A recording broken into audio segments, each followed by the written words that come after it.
He thought his marriage was perfect, until one day, a simple phone call shattered everything. What would you do if the person you trusted most betrayed you? John Miller parked his car in the lot of Miller Tech Innovations, a name that now stood proudly in neon above the building's entrance. He paused for a moment, letting the classic tune of Fleetwood Mac's Dreams finish before shutting off the engine. His chest swelled with pride every time he looked at that sign, knowing that the company he had started from scratch was now worth over $25 million. As he stepped inside, the security guard gave him a friendly nod, and John made his way up to his corner office on the top floor. Just a week ago, his CFO had informed him that yet another venture capital firm was interested in buying the business. But John wasn't interested, he loved what he did. At 47, he was far from ready to sell. His work, his team, his company, it all meant the world to him. John's personal life had also been smooth for most of his marriage. He had been with his wife, Amanda, for 15 years. They had weathered the early struggles of building a business together, and now lived comfortably in a spacious home in Austin, Texas. Amanda, 45, worked part-time as a marketing consultant, mostly from home. She was an athletic 5 feet 9 inches, with dark brown hair that she kept shoulder-length, and a striking presence that turned heads. Their marriage had been strong, filled with love and laughter, though lately John had noticed a change. Over the past few months, their once vibrant sex life had dwindled from several times a week to just once or twice. Amanda had become more distracted, spending more time on her phone, sending constant texts. A few weeks ago, John had picked up her phone to check a sports score, only to discover it was now password protected. This was something new. When he asked her about it, Amanda brushed it off, saying she was just tired from work and feeling her age creeping up. "I love you, John," she had said. "You know that." They had discussed having children several times, and Amanda had always been hesitant. Recently, she had finally agreed to stop using birth control in 6 months, though John could tell her enthusiasm didn't match his own. Sitting in his office, John couldn't shake the feeling that something was off. He tried to focus on work, pulling up files for the new product line he was developing, but something gnawed at him. He had saved the most recent version of the project on his home computer over the weekend but had forgotten to upload it to the company's server. Deciding against driving home, he called Amanda to ask her to email it to him. He tried their home line first, no answer. Then he called Amanda's cell, but it went straight to voicemail, which was odd. Amanda always had her phone on during the workday. After a moment's hesitation, John decided he would just drive home. It wasn't far, and he could take a quick break from the office. The Texas sun was bright as he pulled out onto the road, music playing softly as he cruised down the highway. When he turned onto his street, John's eyes narrowed as he saw a familiar black sedan in the driveway. It was his friend Matt's car, a sleek Lexus that stood out against the backdrop of their neighborhood. John parked on the street, his stomach tightening with suspicion.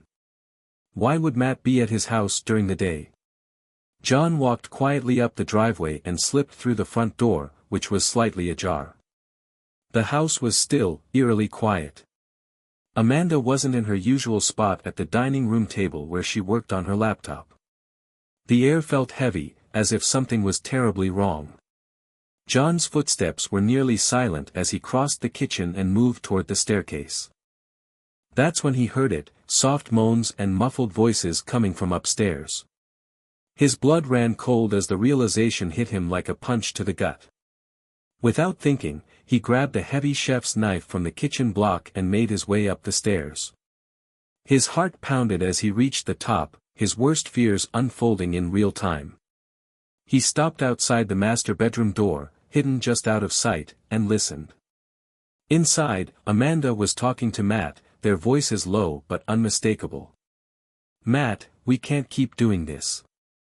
I think John's starting to get suspicious," Amanda said, her voice shaking slightly. "I've been so distant, and he's noticed. I feel awful. I don't even want to sleep with him anymore, it feels so wrong. I hate myself for this. John's heart hammered in his chest as he listened, barely able to breathe. John's grip tightened on the knife as he stood just outside the bedroom door. He couldn't believe what he was hearing. His wife, Amanda, the woman he had loved for 15 years, was having an affair. And with Matt, his friend and business colleague. The betrayal was overwhelming, and it took every ounce of restraint for John to stay quiet, hidden from view. Inside the bedroom, Amanda continued, her voice soft but filled with guilt. Matt, we have to stop. John's been so good to me, and I can't keep lying to him. I know we've been doing this for months, but it has to end. I feel terrible every time I'm with him. Matt sighed, his voice lower and rougher. I know, Amanda. But it's hard for me too. I didn't expect to fall for you like this. I know it's wrong, but I can't help it. And you don't seem happy with John anymore. Amanda's voice trembled. It's not that I don't love him. I do. But I've changed, and I don't know why. Maybe I'm afraid of settling down, having kids, and growing old. This affair was just a way to escape, I guess. But it's not worth it anymore. I hate what I've done. John couldn't listen to another word. His entire world was crashing down around him. With one deep breath, he pushed the door open and stepped into the room, knife still clutched in his hand. Amanda screamed and scrambled off the bed, her eyes wide with shock and fear when she saw John standing there. Matt jumped up, stammering, John, it's not what it looks like. Shut up, John barked, his voice low and furious. He pointed the knife at both of them. Sit down. Both of you. Right now. Amanda sobbed, her hands shaking as she pulled the sheets around herself. Matt, equally terrified, did as he was told, sitting at the edge of the bed. They were both pale, and John could see the fear in their eyes. He wasn't sure if they were more afraid of him or the consequences of their betrayal. For a moment, John stood there, staring at them, his mind racing. Part of him wanted to scream, to lash out, to demand answers. But another part of him, the part that still loved Amanda, was too shattered to even speak. Instead, he slowly lowered the knife and stepped back, his hands shaking as the weight of what he had just discovered settled on him. Why? John finally managed to ask, his voice barely above a whisper. How long has this been going on? Amanda, still sobbing, tried to speak, but the words wouldn't come out. Matt, on the other hand, swallowed hard and answered, John, I'm sorry. I never meant for this to happen. It started a few months ago, when we were in Houston for that conference. We went out for dinner and had a few drinks, and one thing led to another. It's been happening on and off since then. I swear, it's not serious. We both felt guilty, but... But what? John snapped, his anger flaring up again. You both felt guilty, but you kept doing it anyway. In my house. In my bed. Amanda sobbed harder, unable to meet John's eyes. John, I'm so sorry. I never wanted to hurt you. I love you. It was a mistake, just something to fill the emptiness I've been feeling. I've been so scared of the future, of having kids, and I was weak. But I swear, it's over. It's done. John's chest tightened with a mixture of anger, heartbreak, and disbelief. A mistake, he repeated, his voice bitter. You think sleeping with my friend, lying to me for months, is just a mistake? Amanda nodded, tears streaming down her face. Yes, I know it was wrong. I know I've betrayed you, but please, don't leave me. Don't throw everything away because of this. John shook his head, backing toward the door. You already threw it all away, Amanda. You made that choice the moment you let him into our bed. Amanda jumped up, trying to reach for him. John, please, we can fix this. I'll do anything. I'll go to therapy. I'll do whatever you want. Just, don't leave me." But John couldn't bear to look at her. He turned and walked out of the bedroom, leaving Amanda and Matt behind, sobbing and broken. He couldn't think straight, couldn't process the emotions raging inside him. All he knew was that his life had just been torn apart, and there was no going back. John walked downstairs, the weight of the knife still heavy in his hand. He placed it back in the kitchen drawer and leaned against the counter, his mind spinning. What was he supposed to do now? How could he ever trust Amanda again? How could he continue to live in a house where his wife had betrayed him so deeply? As these thoughts swirled in his head, his phone buzzed in his pocket. It was a message from his CFO, reminding him about an upcoming meeting at the office. For a brief moment, John considered going back to work, throwing himself into the one thing that had always given him a sense of control. But instead, he just stood there, lost and broken, unsure of what his next move would be. John stood in the kitchen for what felt like hours, his mind racing as he tried to process everything that had just happened. His marriage, his trust, his friendship, it was all shattered. He couldn't stay in that house, not anymore. The memories were too fresh, too painful. He pulled out his phone and made a quick call to Jake, his head of security at Miller Tech Innovations. "Jake, it's John. I need you to terminate Matt's access to everything, his email, office, accounts, right now. He's done." "Right away, Mr. Miller," Jake replied, not asking any questions, just doing as he was told. John knew he had to make a decision, and fast. He couldn't go back upstairs, couldn't face Amanda again. He grabbed his car keys and headed out the door, driving aimlessly through the streets of Austin. The hot Texas sun beat down on the city, but inside the car, it felt cold. His mind kept replaying the scene over and over, the sound of Amanda's voice, her words of betrayal, and the sight of her in bed with Matt. Eventually, John pulled into the parking lot of a small hotel on the outskirts of town, the Lone Star Inn. It wasn't much, but it would give him a place to think. He checked into a room, locked the door behind him, and collapsed onto the bed, staring blankly at the ceiling. For hours, John lay there, consumed by anger and heartbreak. His phone buzzed with messages from Amanda, but he ignored them all. She had already said enough, and he didn't want to hear any more excuses or apologies. He didn't want to hear how it was a mistake, how she still loved him. None of that mattered anymore. After a restless night of tossing and turning, John finally got up and checked his messages. Among them was a voicemail from Amanda, her voice shaky and full of regret. "John, I know you're hurt. I know what I did was unforgivable. But I love you, and I'm begging you, please come home so we can talk. Please, don't leave me." John deleted the message without responding. He didn't know what his next move was, but he knew one thing: he couldn't go back to the life he had before. Everything had changed. The next morning, John called Derek, his CFO, and scheduled an emergency meeting to discuss the future of the company. When he arrived at the office, Derek could tell something was seriously wrong. John wasn't his usual composed self, he looked tired, worn out, and there was a heaviness in his eyes. "John, what's going on?" Derek asked cautiously as they sat down in the conference room. John took a deep breath, still reeling from the events of the day before.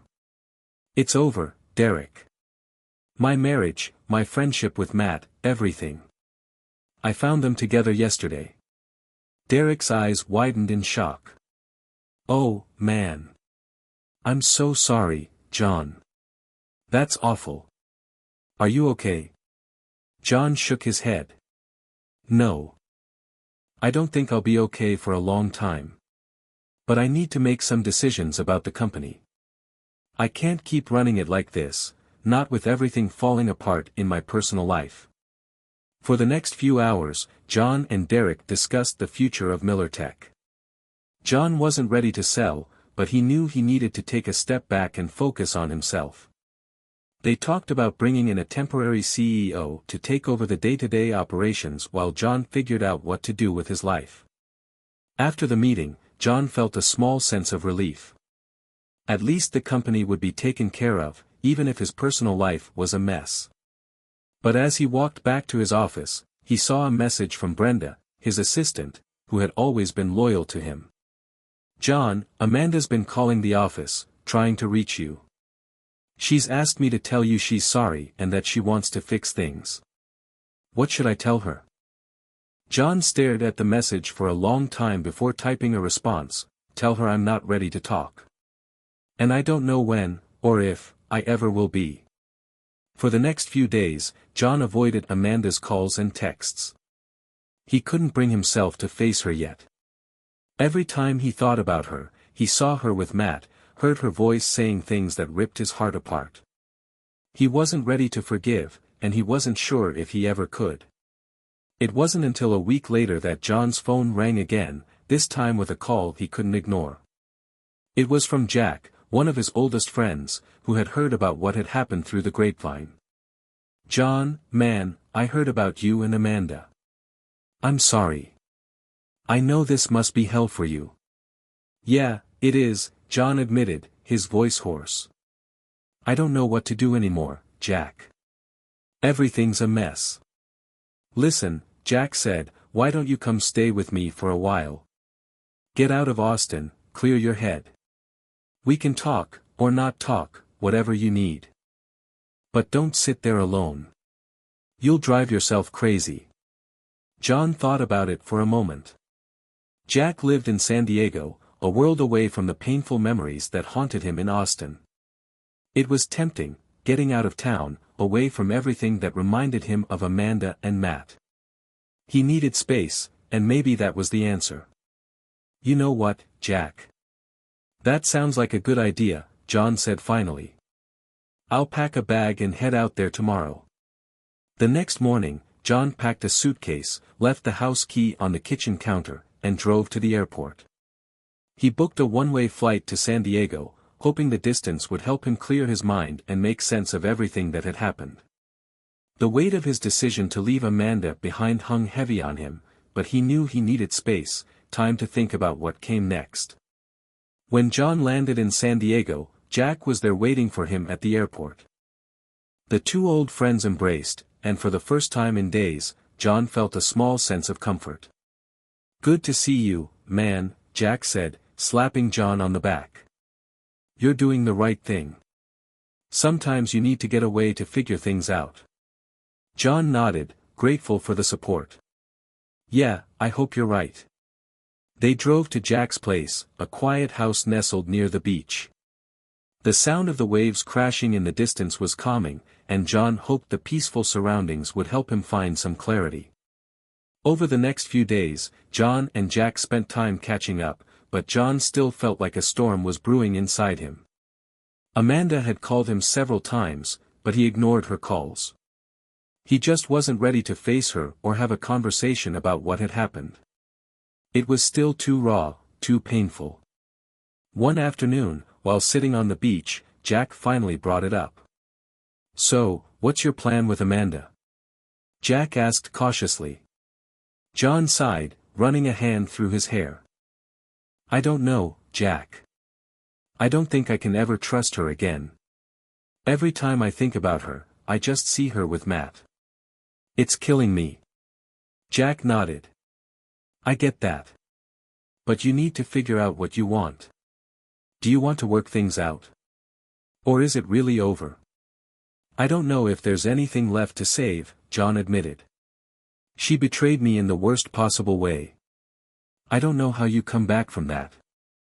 They sat in silence for a while, the sound of the ocean filling the space between them. Jack broke the silence. "Maybe you need to hear her out, even if it's just for closure. You can't ignore it forever." John knew Jack was right, but he wasn't sure if he was ready. He still didn't have answers, and the thought of talking to Amanda made his stomach churn. But he also knew he couldn't keep running forever. At some point, he would have to face her, even if it was just to close this chapter of his life. A few days later, John woke up to another voicemail from Amanda, her voice sounding more desperate than before. "John, I know I've messed everything up, but I can't stand not talking to you. Please, just call me back. I'm begging you. I need to explain. John stared at his phone for what felt like hours. Jack's words echoed in his mind, about needing closure, about facing the situation head-on. Finally, he made up his mind. He dialed Amanda's number, his heart pounding in his chest. She picked up on the first ring. John. Her voice was shaky, filled with both hope and fear. Yeah, it's me, John replied, his voice tense. We need to talk. There was a long pause before Amanda spoke again. Thank you for calling. Can we meet in person? I'd rather talk face to face. John hesitated, but then agreed. Okay. I'll fly back tomorrow. We can talk then. The next day, John flew back to Austin with a heavy heart. He wasn't sure what to expect from the conversation, but he knew it was time. When he arrived back at the house, Amanda was waiting for him, standing in the driveway like she had been anticipating his return for days. She looked tired, her eyes red and swollen, and the sight of her stirred a mix of emotions in John: anger, sadness, and, oddly enough, a flicker of the love he had once felt so deeply for her. John, she whispered, tears welling up in her eyes as he approached. I'm so sorry. I know I've said it 100 times, but I'll keep saying it until you believe me. I never meant to hurt you like this. John held up a hand, stopping her from continuing. We need to talk. Let's go inside. They walked into the house, the silence between them deafening. John sat down at the kitchen table, and Amanda followed, sitting across from him. For a few moments, neither of them spoke. Then, finally, Amanda broke the silence. I know you hate me, she said, her voice barely above a whisper. And I don't blame you. I hate myself for what I've done. But please, John, just let me explain. Let me tell you why. John's jaw tightened. Why? Does it even matter? You cheated on me with Matt. You lied to me for months. What could you possibly say to make that okay? Amanda flinched at his harsh words, but she pressed on. I wasn't thinking clearly. I was scared.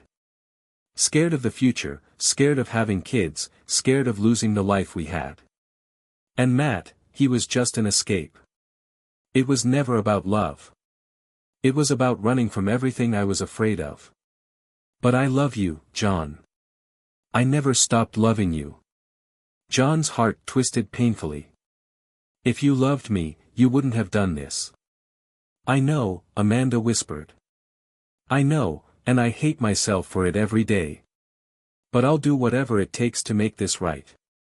I'll go to therapy, I'll do anything. Just, don't give up on us.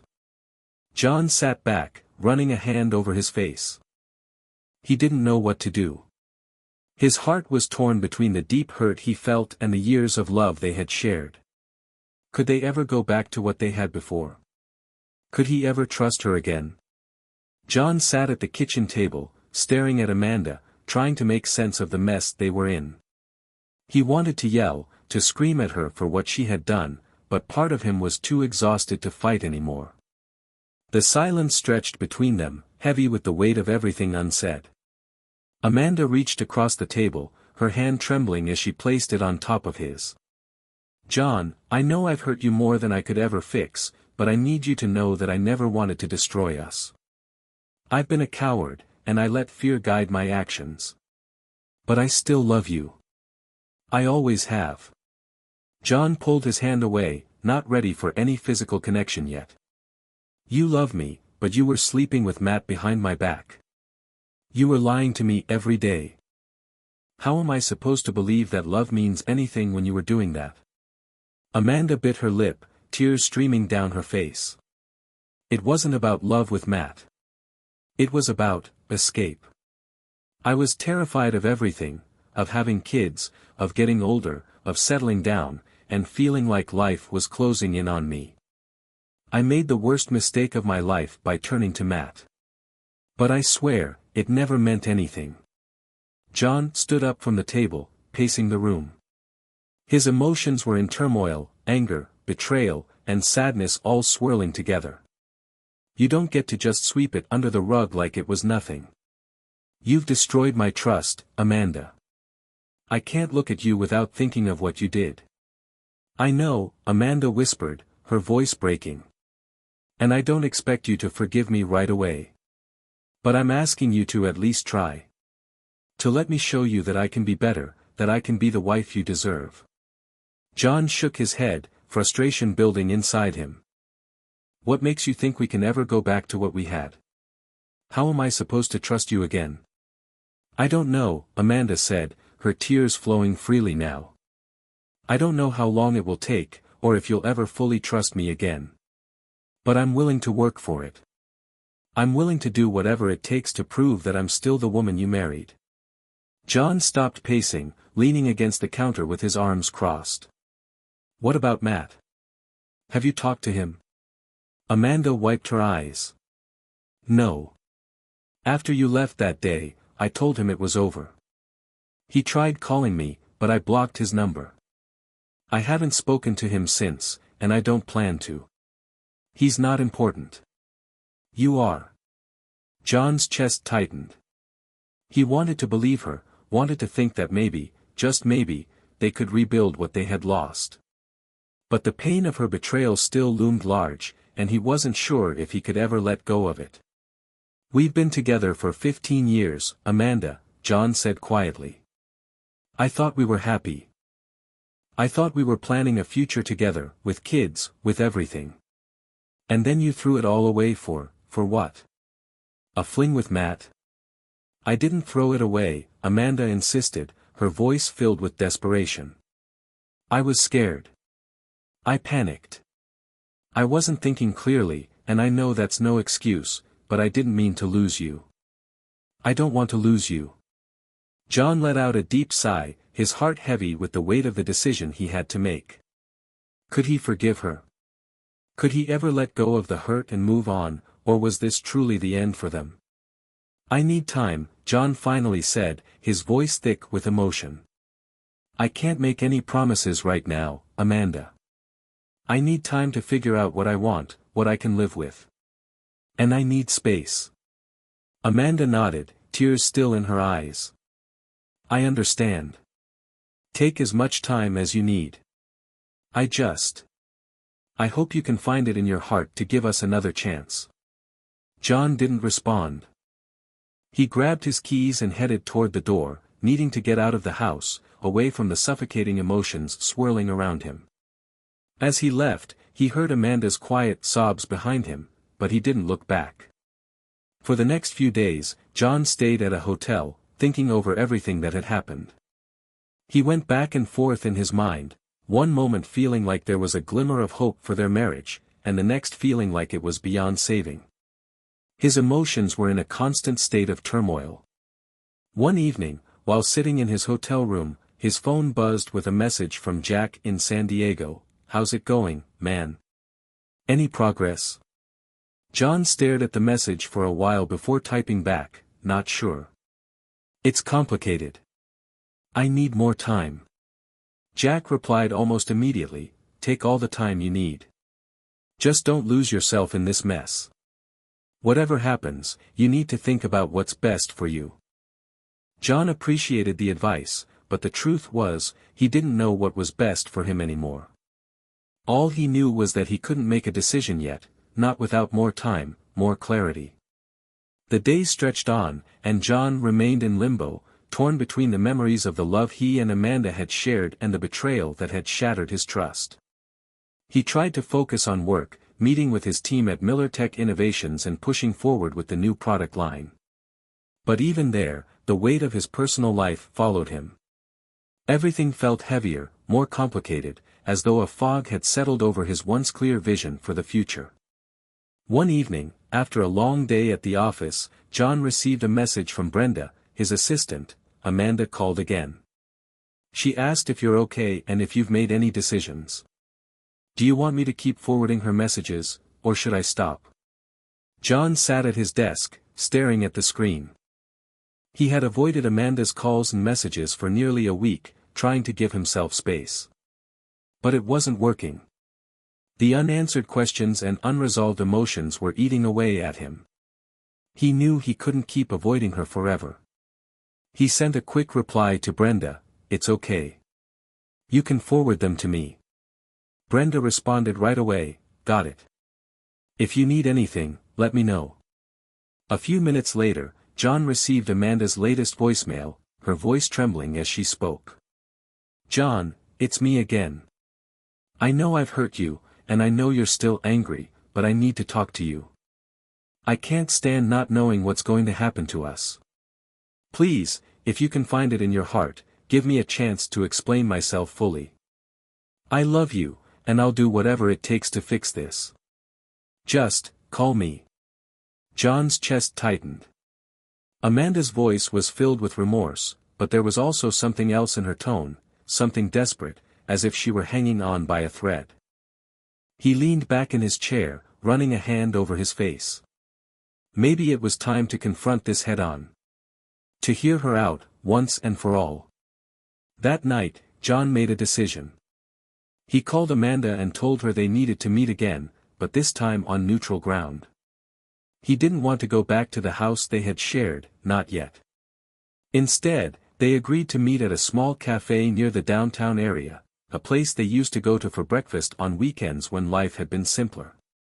When John arrived at the cafe the next morning, he saw Amanda sitting at a table by the window, nervously sipping on a cup of coffee. She looked tired, like she hadn't slept in days, and her normally vibrant energy was replaced with a subdued sadness. As soon as she saw John, she stood up, her eyes filled with uncertainty. "John," she said softly, her voice shaky. "Thank you for coming." John nodded, sitting down across from her. "Let's get this over with." Amanda took a deep breath, her hands trembling slightly as she held her coffee cup. "I don't know where to start.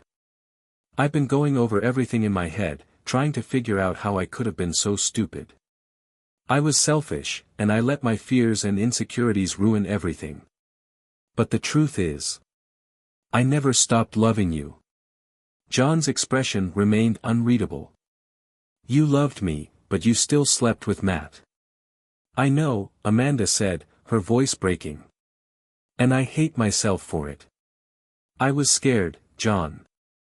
Scared of everything, of our future, of having kids, of the changes that would bring. I didn't know how to deal with those feelings, so I ran away from them. I made the worst decision of my life by turning to Matt. But it was never about him. It was about me trying to escape." John leaned forward, his jaw clenched. "So, you ran away from me? From us? You think that's a valid excuse?" "No," Amanda said quickly, shaking her head. "It's not an excuse.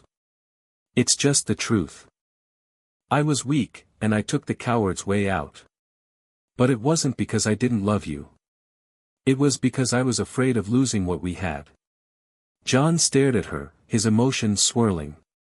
Part of him wanted to believe her, to think that maybe, just maybe, there was a way back from this. But another part of him, the part that was still angry and hurt, wasn't ready to forgive. Amanda reached across the table, her hand hovering over his. "John, I'll do whatever it takes to make this right. Therapy, counseling, anything. I know I can't undo what I did, but I'm asking for a chance to show you that I can be the wife you deserve." John's heart ached.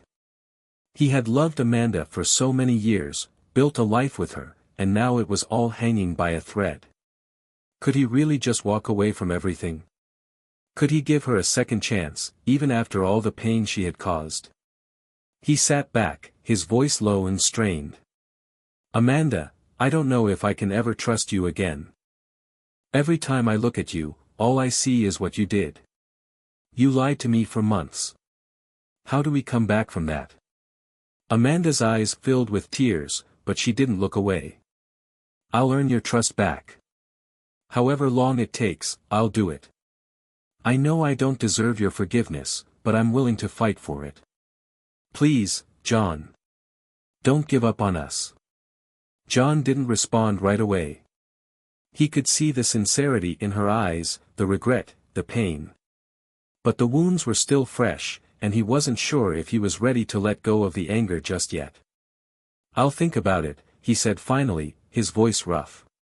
Amanda nodded, her tears falling silently as she whispered, "Thank you. That's all I'm asking." They sat there in silence for a while, neither of them knowing what to say next. Eventually, John stood up, pulling his jacket around him as he prepared to leave. "I need more time," he said, his voice firm. "But I'll let you know when I'm ready." Amanda nodded again, watching as he walked out of the cafe, the weight of uncertainty hanging between them. She knew she had a long road ahead of her, and it was up to John whether that road would lead back to him, or to the end of their marriage. Over the next few weeks, John continued to wrestle with his emotions. He spent his days at work, trying to focus on Miller Tech, but his mind kept drifting back to Amanda and the pain of her betrayal. At night, alone in his hotel room, he replayed their conversations over and over in his head, questioning every decision, every word. Amanda had given him space, as promised. She didn't call or text, allowing John the time he needed to think. But that only made the silence more deafening. As the days turned into weeks, John realized that avoiding the problem wasn't making it any easier to solve. He needed to make a decision, whether to try to rebuild what they had, or to walk away for good. One afternoon, as he sat in his office, John received a call from Derek, his CFO. "John, I've been meaning to talk to you," Derek said cautiously. "I know you've been going through a lot lately, and I just want you to know that if you need to step back for a while, I can take care of things here. You don't have to carry all this alone." John appreciated the offer, but part of him felt like throwing himself into work was the only way to stay sane. "Thanks, Derek. I'll keep that in mind. But right now, I need the distraction." Derek hesitated for a moment before responding. "Understood. But if you ever need to talk, or if you just need a break, don't hesitate. We've got your back." After the call, John sat back in his chair, staring out the window at the city below. He knew Derek was right. He couldn't keep running forever. Sooner or later, he had to face the reality of his situation. That evening, John made a decision. He would meet with Amanda one last time, not to get closure, but to finally decide what came next. He texted her, asking if she could meet him at the house. When John arrived, Amanda was waiting for him in the living room. The house felt different, quieter, more somber. The place that had once been filled with laughter and love now seemed like a hollow shell, haunted by the ghosts of their broken marriage. Amanda stood as John entered, her eyes searching his face for any sign of hope. "John," she said softly, her voice full of uncertainty. John didn't waste any time. He sat down on the couch and gestured for her to do the same. "We need to talk. And I need to be honest with you." Amanda sat down, her hands clasped tightly in her lap as she waited for him to speak. "I've been thinking about this for weeks," John began, his voice steady but full of emotion. "I've gone back and forth, trying to figure out if we can fix this, if I can ever trust you again. But every time I think about us, all I see is what you did. The lies, the betrayal, it's always there, in the back of my mind." Amanda's eyes filled with tears, but she didn't interrupt. She knew this was the moment that would define their future. "I loved you, Amanda. I still do, in some way. But I don't think I can ever look at you the same way again. I don't think I can move past this, no matter how much I want to. You broke something in me that I'm not sure can be fixed." Amanda let out a shaky breath, her voice trembling as she spoke. "John, please. I know I hurt you, and I've regretted it every day since. But I'm willing to do whatever it takes to make things right. I'll go to therapy, I'll work on myself, whatever you need. Just don't give up on us." John shook his head, the pain in his chest almost unbearable. "I'm not giving up, Amanda. I'm just being realistic. Trust is the foundation of any relationship, and without it, we have nothing. And right now, I don't know if I can ever trust you again. Amanda's tears flowed freely now, but she didn't try to stop them. So, is this it? Are you saying we're done? John looked at her, his heart heavy with the weight of his decision. I don't know if we're done, but I know that I can't keep living like this. I need time, and maybe that means we need to separate for a while. Maybe we need to figure out who we are, apart from each other. Amanda's sobs grew louder, and she buried her face in her hands. I don't want to lose you, John. I love you. Please, don't leave me. John stood up, his resolve firm but his heart breaking. I'm not leaving you, Amanda. But I need to leave this situation. I need to find some clarity, and I can't do that here, with all of this hanging over me. He walked to the door, pausing for a moment as he turned to face her one last time. I'll always care about you, Amanda. But right now, I need to care about myself. I hope you can understand that. Amanda didn't say anything. She just nodded, her face buried in her hands as her sobs filled the room. John left the house, the weight of his decision pressing down on him. He didn't know what the future held, but for the first time in weeks, he felt a small sense of relief. He had made a choice, and now, he could finally start moving forward. As he drove away, the city lights of Austin blurred in the distance. He didn't know where the road would take him, but he knew one thing for certain: his life would never be the same again.